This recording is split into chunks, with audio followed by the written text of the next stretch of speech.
हाय everyone, welcome और welcome back to my channel Nancy Thakkar here. So अभी हमारे MCC की काउंसलिंग की चॉइस फिलिंग शुरू हो चुकी है।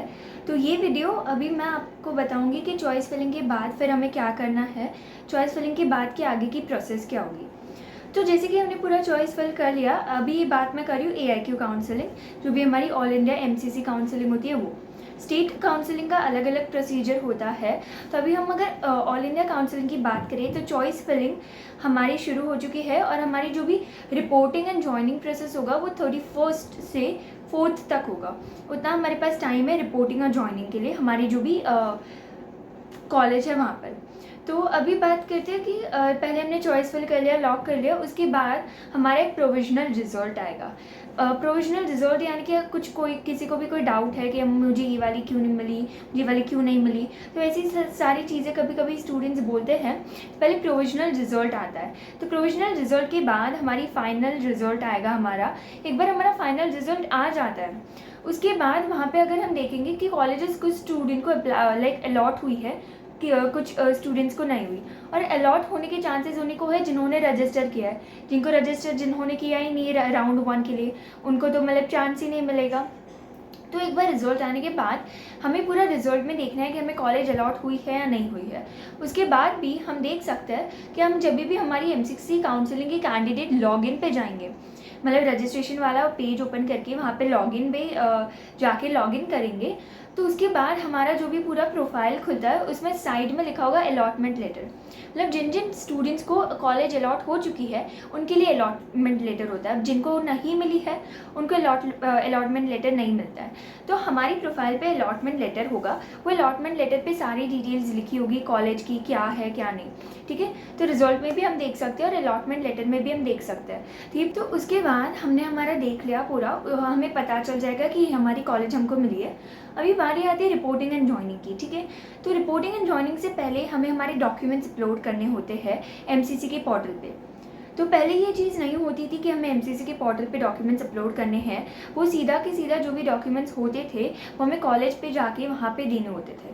लेकिन अभी क्या है, अभी कॉलेज पे जाके भी डॉक्यूमेंट सबमिट करवाने हैं ज्वाइनिंग और रिपोर्टिंग के लिए, और यहाँ पे भी हमें करवाना है ऑनलाइन भी। ठीक है, तो हम लोग ऑनलाइन कर सकते हैं।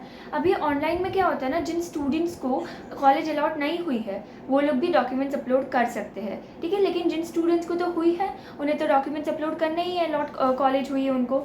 उसके बाद हम जब भी जाएंगे कॉलेज या रिपोर्टिंग के लिए, वहाँ पे जाने से पहले हमें कुछ डॉक्यूमेंट्स लेके जाने होते हैं। अभी ये चीज़ फिक्स नहीं है कि कौन से डॉक्यूमेंट्स हमें एमसीसी के पोर्टल पे अपलोड करने हैं, बिकॉज सबसे पहली बार ही इसी साल से ये चीज़ आई है कि एमसीसी के पोर्टल पे अपलोड करना है। तो डॉक्यूमेंट्स का कोई क्लैरिफिकेशन नहीं है, लेकिन एक बेसिक जो भी हमारा होता है, नीट की मार्कशीट, 12th की मार्कशीट, हमारा बर्थ सर्टिफिकेट, ऐसे सारे बेसिक डॉक्यूमेंट्स ही होंगे जो कि रजिस्ट्रेशन के टाइम पे हमने अपलोड किए थे। तो उसके बाद हमें हमारा जब अलॉटमेंट लेटर हम देखेंगे ना, तो वहाँ पे ना एक हमारा सर, वहाँ पे जो भी कॉन्टैक्ट डिटेल्स होती है वो हमें असाइन करी जाती है।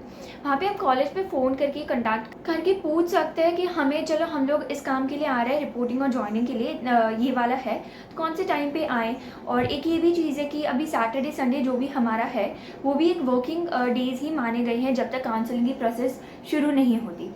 तो सैटरडे संडे कोई हॉलीडे नहीं होगी, जो कि पहले होती थी, नॉर्मली होती है कुछ कुछ कॉलेजेस में, ऑफिस में और सब जगह।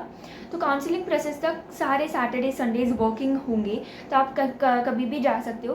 फिर भी आप उनसे पूछ लेना कि ये टाइम से ये टाइम तक आए या क्या है, कौन से डॉक्यूमेंट्स लेके आएँ, क्या क्या चीज़ें करनी है, वो सारी चीज़ें आप उनसे पूछ सकते हो। उनके बाद फिर आप अगर ये वो आपको फ़ोन करके बोले, वो आपको बोल भी सकते हैं कि वेबसाइट पर अपलोड कर दिया है। बहुत सारे कॉलेजेस अपने वेबसाइट पे सारी डिटेल्स अपलोड कर देती है कि यहाँ पे रिपोर्टिंग ज्वाइनिंग के लिए हमें ये सारे डॉक्यूमेंट्स चाहिए, ये चीज़ें होती है, इतनी फ़ीस होती है। तो हम लोग जाके कॉलेज की वेबसाइट भी हम देख सकते हैं, एक बार हमें जो भी कॉलेज अलॉट हुआ है ना उसकी वेबसाइट भी हम देख लेंगे कि यहाँ पर ये वाला चीज़ें हैं, ये सारी डॉक्यूमेंट्स है, ये सारी चीज़ें ध्यान में रखनी है। तो फिर उसके बाद हमें जो भी हमारी फिर भी टिकट बुक होगी, दूर है जहाँ पे जाना है, या फिर खुद बाय कार या कुछ भी जा रहे हैं, हमें फिर निकल जाना है। ठीक है, और ये नहीं है कि तुरंत ही निकल गए, अभी रिजल्ट आया और तुरंत निकल गए। पहले आप इंक्वायरी करो, पहले पूछ लो, सारे डॉक्यूमेंट्स रेडी कर लो, उसके बाद जाओ।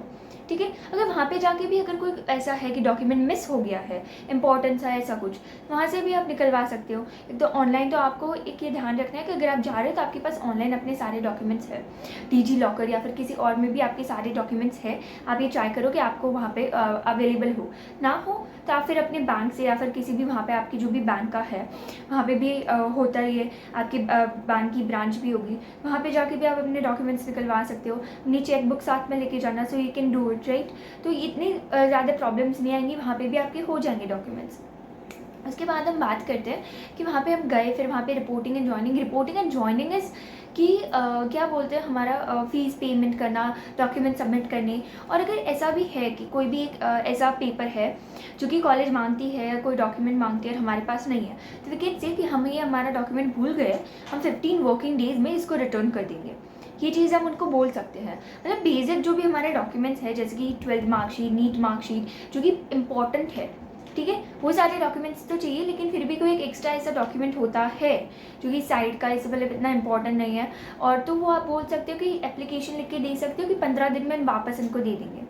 वो कुछ कॉलेजेस चला लेती है, ठीक है, तो उसकी कोई प्रॉब्लम नहीं है। आपके पास 5 दिन है, तो ऐसे करिए कि हमारे जो भी डॉक्यूमेंट्स हैं हम लोग पहले तो इसे रेडी रख के रखें, फिर हमें देख लेना है जल्दी से कॉन्टैक्ट करके क्या है, दूसरे दिन निकल जाना है। और अगर कोई भी प्रॉब्लम होती है तो यू कैन कम बैक, और इवन आपके जो भी जहाँ पर भी आपको कॉलेज मिली है वहाँ पर आपकी जो भी बैंक की ब्रांच होगी वहाँ से भी आप करवा सकते हो, या फिर you can even contact with कि ये वाला डॉक्यूमेंट नहीं है तो कॉलेज से एप्लीकेशन लिख सकते हो। तो ऐसा कोई डॉक्यूमेंट है जो कि चल जाता है, बाद में दो, तो 15 दिन में फिर वापस आके फिर कर सकते हो, ठीक है। तो ये भी पूरी एक चीज़ है। एंड फीस पेमेंट भी होता है। और जब तक ऐसा है कि हमने डॉक्यूमेंट्स एमसीसी के पोर्टल पे अपलोड कर दिए, दैट डजंट मीन कि हमारा एडमिशन कंफर्म हो चुका है। रिपोर्टिंग और ज्वाइनिंग के बाद ही हमारा एडमिशन कंफर्म होगा उस कॉलेज में, तो दैट इज़ इम्पॉर्टेंट। तो वो चलता है, मतलब इसलिए मैंने बोला कि जिन स्टूडेंट्स को कॉलेज अलॉट नहीं हुई है वो लोग भी जाकर अपने डॉक्यूमेंट्स एमसीसी के पोर्टल पर अपलोड कर सकते हैं, लेकिन एडमिशन कंफर्म तभी होता है जब आप रिपोर्टिंग और ज्वाइनिंग करो आपकी कॉलेज पे, आपको वहाँ पे जाना है। उसके बाद अगर हम लोग अपग्रेडेशन के लिए भी अप्लाई कर सकते हैं राउंड 2 के लिए, ठीक है, वहाँ पे फ़ीस पे कर दी, फिर आप कॉलेज पे लेटर लिख के अपग्रेडेशन के लिए अप्लाई कर सकते हो, फिर राउंड 2 में जाओ, राउंड 2 में अपग्रेड हुआ तो ठीक है। अब एक और भी चीज़ है कि चॉइस फिलिंग के लिए हमें ध्यान रखना है कि हम लॉक मतलब देखो AIQ की बात करें तो उसमें ऑटो लॉक सिस्टम होता है, लॉक नहीं करोगे खुद भी लास्ट डेट तक, लास्ट जो भी टाइम है वहाँ तक अगर आपने लॉक नहीं किया, खुद ऑटो लॉक सिस्टम है, खुद लॉक हो जाएगा, खुद फिर आप चॉइस फिलिंग और राउंड 1 के पार्ट में हो जाओगे। फिर कुछ स्टेट्स में अलग अलग रूल्स होते हैं, तो रूल्स को पढ़ना है। अगर यूपी की बात करो तो यूपी में जो भी रूल्स होते हैं वो ऐसा है कि उसमें आपको लॉक करना पड़ता है। अगर आपने चॉइस फिलिंग करी, लॉक नहीं करा, तो फिर आप बाहर हो जाओगे। तो इट इज़ इम्पॉर्टेंट कि आप चॉइस फिलिंग करो और उसको लॉक करो।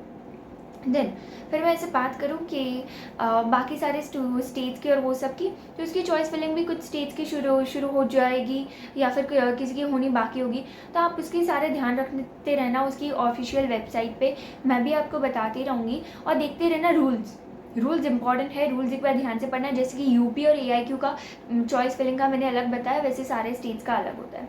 तो यही पूरा प्रोसेस है। फिर रिपोर्टिंग ज्वाइनिंग के बाद पूरा ख़त्म हो जाएगा, आपका उसमें एडमिशन हो जाएगा, और फीस भी करनी है। हमें ध्यान रखना है कि हमारी ये कॉलेजेस है, एक्सपेक्टेड हमें इस कॉलेज में एडमिशन मिल सकता है, तो उसकी फ़ीस भी हमें पे करनी होगी। तो उस सारी चीज़ें भी हमें ध्यान में रखनी है। बस यही सारी चीज़ें थी, और अभी आगे कोई भी अपडेट्स आती रहेंगी मैं आपके साथ शेयर करती रहूँगी। And I hope this video was helpful to you. Thank you for watching this video, and I see you in the next video.